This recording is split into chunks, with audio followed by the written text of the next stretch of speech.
tenemos aquí frases que nos podría entender el pasado del idioma Fula, basándonos en el pretérito perfecto compuesto del español.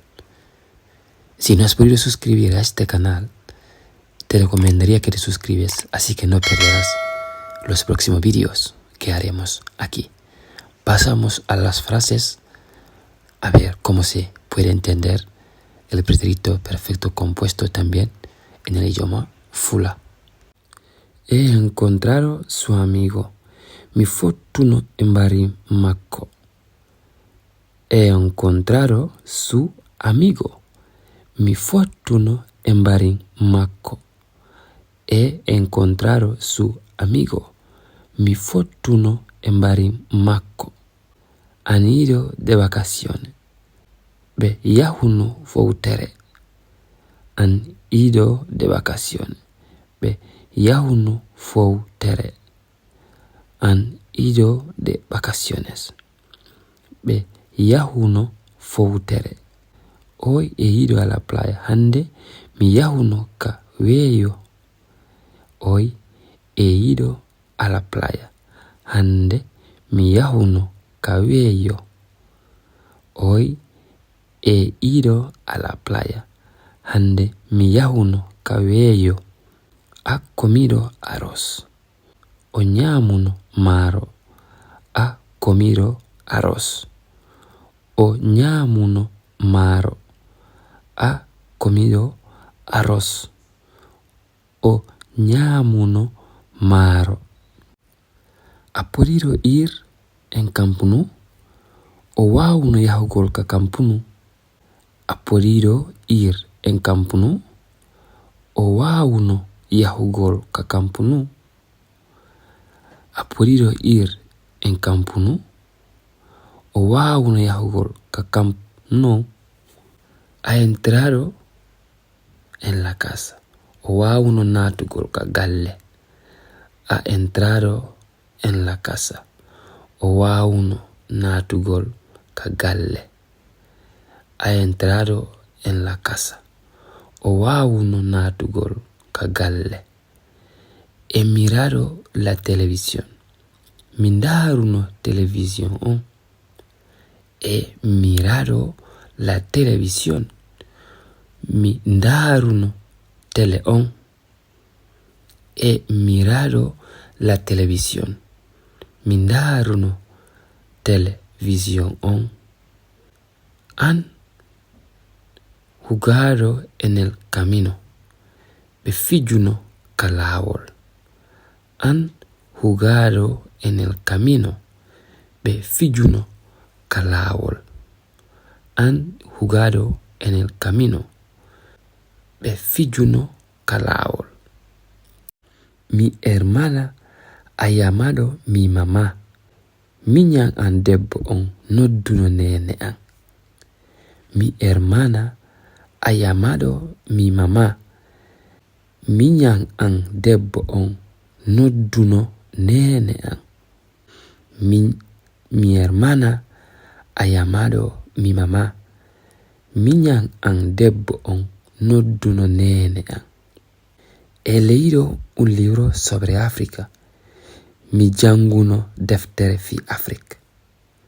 He leído un libro sobre África. Mi janguno deftere fi África. He leído un libro sobre África. Mi janguno deftere fi África. Hemos estudiado algo sobre África. Men janguno goddum fi África. Hemos estudiado algo sobre África. Men janguno goddum fi África. Hemos estudiado algo sobre África. Men janguno goddum fi África. No he salido de casa. Mi altano ka galle. No he salido de casa. Mi altano ka galle. No he salido de casa. Mi altano ka galle. ¿Qué has hecho esta tarde? honnu wannoɗa ka kikiɗe ɗo. Keyas ecco esta tarde. Honɗum wannoɗa ka kikiɗe ɗo. Keyas hecco esta tarde. Honɗum wannoɗa ka kikiɗe ɗo. Noyiɗo ala escuela. Mi yahano ka lekkol. Noyiɗo ala escuela. Mi yahano ka duɗal. Noyiɗo ala escuela. Mi yahano ka duɗal. Hemos aprendido a bailar. Min janguno amugol. Hemos aprendido a bailar. Min janguno amugol. Hemos aprendido a bailar. Min janguno amugol. He cocinado la cena. He cocinado la cena. Mi defuno hirande. Mi defuno hirande. He cocinado la cena. Mi defuno hirande. Mi defuno hirande. He escuchado música hoy. Hande mi jentino music. He escuchado música hoy. Hande mi jentino music. He escuchado música hoy. Hande mi jentino music. Hemos tomado foto. Men tirino fotoje. Hemos tomado fotos. Men tirino fotoje.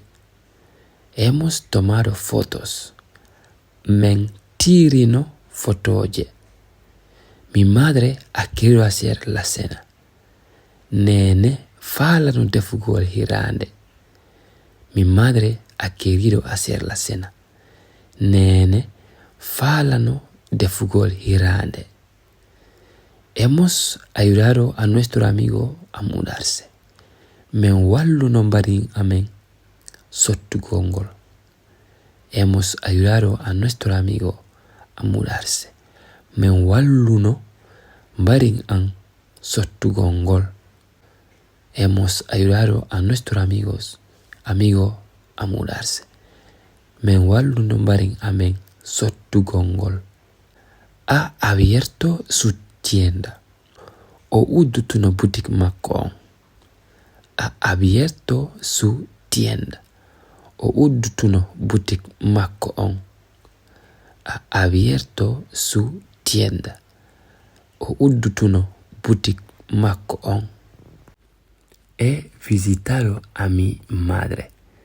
Mi ndaroyno nene am. He visitado a mi madre. Mi ndaroyno nene am. He visitado a mi madre. Mi ndaroyno nene am. Hemos ido al supermercado. Me yahuno ka makiti. Hemos ido al supermercado. Men yahuno ka makiti. Hemos ido al supermercado. Men yahuno ka makiti. Hemos ganado el partido. Men foluno fijundaru ndum. Hemos ganado el partido. Men foluno fijundaru ndum. Hemos ganado el partido. Men foluno fijundaru ndum. No he comprado las bambas. Mi sodano padeden. No he comprado las bambas. Mi sodano padeden. No he comprado las bambas. Mi sodano padeden.